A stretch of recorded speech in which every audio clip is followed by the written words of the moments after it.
on sait qu'au niveau juridique, le racisme anti-blanc est reconnu comme une discrimination raciste. En tout cas, pour nous, au niveau des JOC, le racisme anti-blanc n'existe pas. Voilà, j'ai fait un petit peu un topo, un peu, je vais pas dire un résumé de comment nous on voit le racisme au sein des JOC, parce que c'est pas évident d'arriver à une manière de penser le racisme au sein d'un mouvement qui est composé de pas mal de fédérations. Et donc en parlant de fédérations, je vais un petit peu maintenant revenir sur des exemples d'actions, d'activités, de process politiques qui se nourrit dans les différentes fédérations des JOC. On est 8 fédérations en Wallonie et Bruxelles, et je vais un petit peu essayer de citer quelques exemples de ces activités, actions, début de process.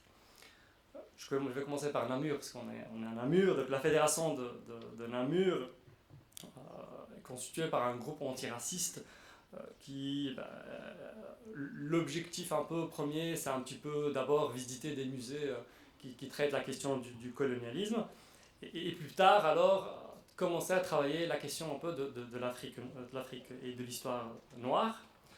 Ça, c'est au niveau de Namur. Du côté de Tournai, par exemple, la fédération fait partie d'une plateforme d'interculturalité. Et souvent, parfois, quand on parle d'interculturalité, parfois, il y a un peu de paternalisme dans le travail qui est fait par les volontaires qui apportent leur soutien, leur soutien aux différentes personnes racisées, même si parfois on n'est pas d'accord avec ce terme. Et donc le but un petit peu de la fédération, c'est d'essayer de déconstruire ce paternalisme parfois quand on a envie d'aider et d'apporter de l'aide. À Bruxelles, il existe actuellement un collectif qui s'appelle le collectif CARE. C'est un collectif qui est composé de pas mal de jeunes issus de l'université à Bruxelles, et eux assurent plutôt un suivi pour les victimes du racisme du côté de Bruxelles. Bruxelles aussi, la fédération de Bruxelles a été super active, notamment lors des dernières luttes pour la régularisation des sans-papiers, notamment en présence active lors de la grève. À Charleroi, il existe, ou plutôt c'est un groupe aussi qui est en construction, un groupe migration, et notamment c'est là un peu, parfois on est en collaboration avec le MOC, notamment le MOC Charleroi, pour essayer aussi de travailler sur les conditions de vie dans les centres fermés. À la Louvière, donc il va y avoir une visite, c'est en préparation, donc c'est une visite décoloniale, et j'y reviendrai un petit peu plus tard pour parler notamment pour Verviers. Au niveau de Mons, à Mons, il y a eu tout un travail de soutien lors du procès de Maouda. Maouda, la petite fille qui a été tuée lors d'une course-poursuite policière. Pareil à Liège, et Liège aussi, c'était aussi un combat au niveau de la régularisation des sans-papiers.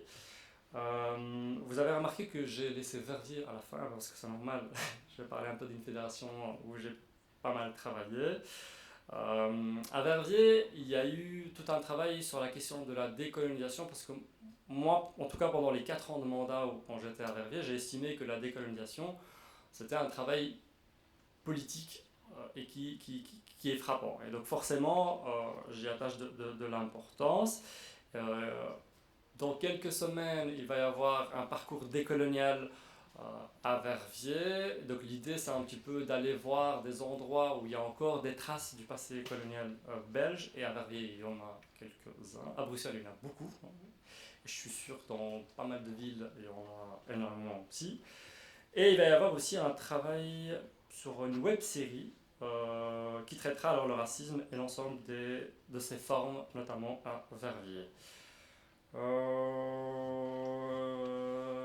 Au niveau national, donc nous au niveau national, on essaye de soutenir l'ensemble des fédérations, mais on n'essaye pas d'imposer une manière de voir les choses. Hein, donc, comme ça, on le sait. En plus de la lutte pour une régularisation massive des sans-papiers au niveau national, on a une campagne nationale qui s'appelle Stop Répression. Donc, c'est une campagne qui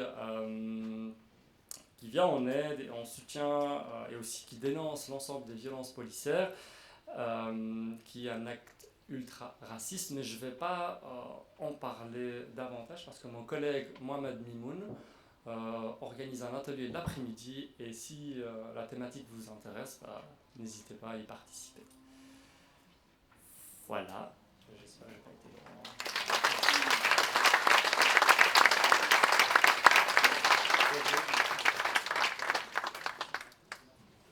Tu peux t'installer. Maintenant, on va tous sortir dans 2 minutes. Hein.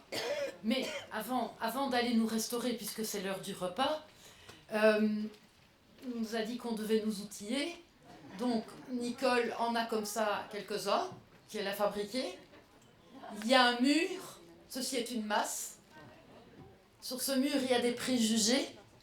Si vous voulez les abattre, n'hésitez pas. Vous pourrez même être photographié. Oh, toutes mes excuses. Toutes mes excuses.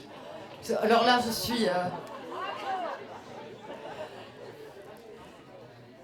Anne Renaud.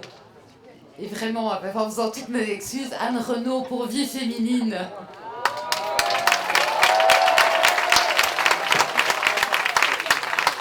J'ai gardé la masse pour moi, en fait.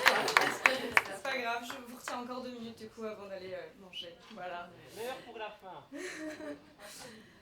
Donc du coup, je m'appelle Anne Renaud et je suis chargée de projet pour un projet qui s'appelle la Fabrique des Solidarités et je travaille pour Vie féminine. Pour celles et ceux d'entre vous qui ne connaîtraient pas Vie féminine, c'est un mouvement féministe d'éducation permanente et on travaille en Wallonie et à Bruxelles. Et ce que je vais essayer de vous expliquer vraiment brièvement avant qu'on parte tous et toutes, c'est comment à Vie féminine, donc comment en tant que mouvement féministe, majoritairement blanc, comment est-ce qu'on a travaillé et on travaille encore pour impulser une démarche antiraciste et féministe au sein de notre mouvement. Donc évidemment c'est un processus, c'est une démarche, c'est long, ça prend du temps. Mais du coup, il y a quand même une date clé pour nous dans ce travail-là. Et la date clé, c'est 2010. Donc en 2010, à Vie féminine, il y a un congrès qui a été organisé. Et à ce moment-là, toutes les membres de Vie féminine ont collectivement décidé d'adopter une lecture de la société qui tienne compte des 3 systèmes de domination dont on a déjà beaucoup parlé de ce matin, que sont donc le patriarcat, le capitalisme et le racisme. Parce que donc, ça partait évidemment de ce constat que dans la réalité sociale, les inégalités de genre sur lesquelles on travaille à Vie féminine, eh ben, elles se mélangent, elles se combinent, elles se croisent avec d'autres inégalités et que c'est impossible de segmenter et de découper. Donc à ce moment-là, en 2010, Vie féminine marque un tournant dans son approche d'éducation permanente auprès des femmes, parce qu'on décide de plus s'arrêter à la notion d'interculturalité, de plus parler de cette notion de diversité, mais on décide de poser le racisme comme système de domination et d'aller au-delà de la dimension interpersonnelle. Et comme je vous disais, évidemment, c'est un travail qui est en cours, c'est un travail qui est long, c'est un processus. Et ce processus, il s'est inscrit dans plusieurs étapes. Et il y a eu notamment une étape de consultation spécifique donc auprès des femmes qui composent et qui constituent le mouvement de Vie féminine. Donc qu'elles soient bénévoles, qu'elles soient travailleuses. Et la question qui nous a porté pour ce travail pendant ce processus, ça a été de se dire, bon voilà, qu'est-ce qui aujourd'hui, dans un mouvement comme Vie féminine, constitue ou peut constituer un frein aux solidarités entre les femmes. Et pour répondre à cette question, il y a 9 freins qui ont été identifiés, 9 nœuds. Et pour travailler autour de ces 9 freins, de ces 9 nœuds, on a développé donc 2 axes de travail. Il y a eu un axe de travail qui est un axe de travail formation et un axe de travail qui est un axe de travail de proximité, travail de terrain. Le premier axe de travail, donc, c'est la formation. On a un module de formation, un dispositif pédagogique qui s'appelle Racisme, obstacle aux solidarités entre les femmes. Et avec ce module de formation, donc qui est un module dispensé en 2 jours et composé de 5 questionnements, 5 modules dans ce dispositif pédagogique, on cherche à notamment illustrer les parallèles qui existent entre le système de domination raciste, patriarcal et capitaliste, mais aussi d'analyser la manière dont le féminisme peut être instrumentalisé à des fins racistes, et aussi de faire entendre des voix des femmes racisées, des féministes racisées, pour rentrer dans une démarche de féminisme solidaire. Et ce travail-là, donc cette premier axe qui est l'axe de formation, vient en soutien avec le travail de proximité, qui est le projet que j'ai mentionné au départ, c'est le projet de la Fabrique des Solidarités. Le projet de la Fabrique des Solidarités, c'est un projet sur lequel on travaille depuis 2016. Et donc ce projet, pourquoi on l'a mis en place? Parce que dans le cadre de notre travail de proximité, dans le cadre de notre travail en tant que mouvement féministe, on s'est rendu compte qu'évidemment les discours simplistes, racistes et sexistes tendaient à se généraliser. Alors qu'à l'inverse, les espaces et les lieux dans lesquels on pouvait se questionner, se débattre, réfléchir et échanger collectivement, il y en avait de moins en moins. Et c'est pour ça qu'on a lancé ce projet de la Fabrique des Solidarités. Et du coup, ce projet, c'est l'objectif, c'est de créer des espaces, des lieux concrets pour multiplier donc ces lieux de mixité sociale et culturelle où c'est possible de confronter des idées, voilà, d'échanger, de réfléchir collectivement pour mieux lutter contre le racisme, le sexisme, le classisme et les préjugés qui s'y rapportent.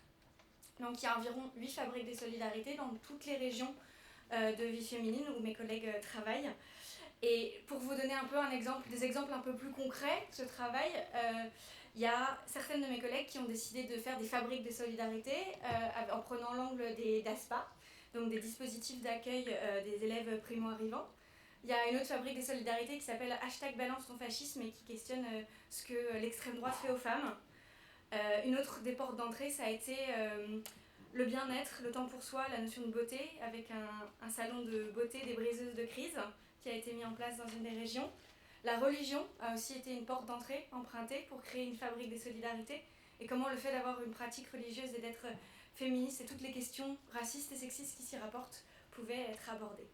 Donc voilà, donc tout ça c'est le travail qu'on mène à Vie Féminine. Si vous voulez en savoir plus, il y a le rapport de Fabrique de Solidarité qui se trouve juste à l'entrée, donc c'est un travail qu'on a commencé il y a longtemps, qu'on continue.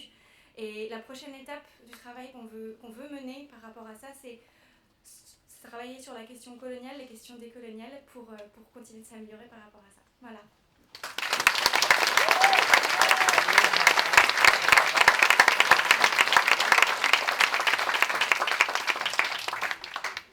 Voilà, merci à toutes pour les interventions de cette matinée. Je vous propose donc d'aller vous restaurer maintenant et de se retrouver, on se diriger vers 13h20, à peu près par là, dans les ateliers pour qu'on puisse commencer vers 13h30. Merci beaucoup, à tout à l'heure.